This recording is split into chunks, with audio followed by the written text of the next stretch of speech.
আপনি জেনে অবাক হবেন, পৃথিবীতে এমন কিছু মানুষ আছে যারা বিকাল 5টার সময় পড়ার টেবিলে বসে 6টার সময় বই হাতে নিয়ে ডিজাইন নিয়ে বেশ কিছুক্ষণ ভাবে, তারপর টায়ার্ড হয়, তারপর একটু রেস্ট নেয়।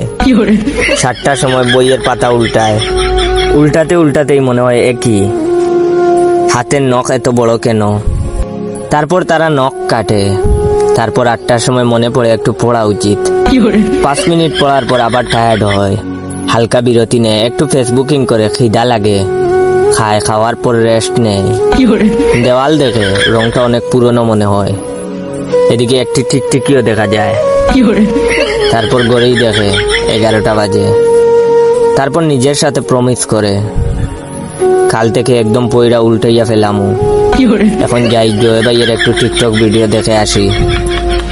প্রতিদিন যারা এরকম করেন তারা অবশ্যই কমেন্ট করে জানাবেন। বাস কাকে বলে শুনেন। কালকে এক বন্ধুর সাথে ঘুরতে গিয়ে বাসায় আসতে প্রচুর লেট হয়েছিল। বাসায় আসার পর মা বলল, কিরে কইছিলি? আমি বললাম, এই তো এক ফ্রেন্ডের বাসায়। তখন বাবা বলল, ছেলেটা এই মাত্র বাসায় আসলো, খেতে দাও। তখন মা আমাকে খেতে দিয়ে বিলেন স্টাইলে এক এক করে 12টা ফ্রেন্ডের বাসায় ফোন দিলেন। তার মধ্যে 5 জনই বলল, হ্যাঁ আন্টি, ও তো এখানেই ছিল। 2 জন বলল, হ্যাঁ আন্টি, ও তো একটু আগেই বেরিয়ে গেল। 3 জন বলল, আন্টি, ও তো এখনো আছে, পড়তেছে, ফোন দেই। একজন বলল, টয়লেটে গেছে আন্টি। আর এক হালায় তো বেশি পাকনামি কইরা আমার কণ্ঠ নকল করে বলল, হ্যাঁ মা, কিছু বলবা? এখন আমি বাম কানে কম শুনি। বিয়ের কথা বাসায় বলতে লজ্জা লাগছে, তাই আজ সকালে উঠেই আম্মুকে বুঝিয়ে দিলাম বিয়ের গুরুত্ব কি।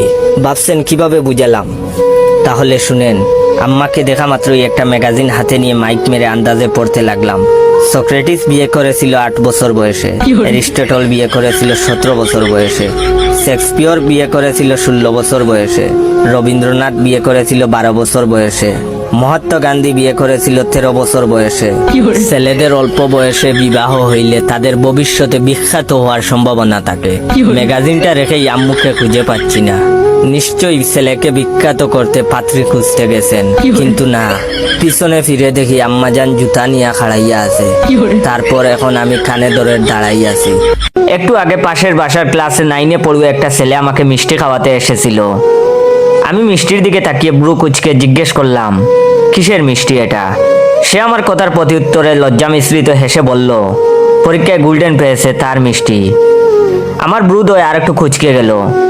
পরীক্ষায় গোল্ডেন পেয়েছে, কিন্তু ছেলে তো ক্লাস 9-এ পড়ে, এখন কোনো পরীক্ষাও হয়নি, তবে গোল্ডেন পেল কিভাবে?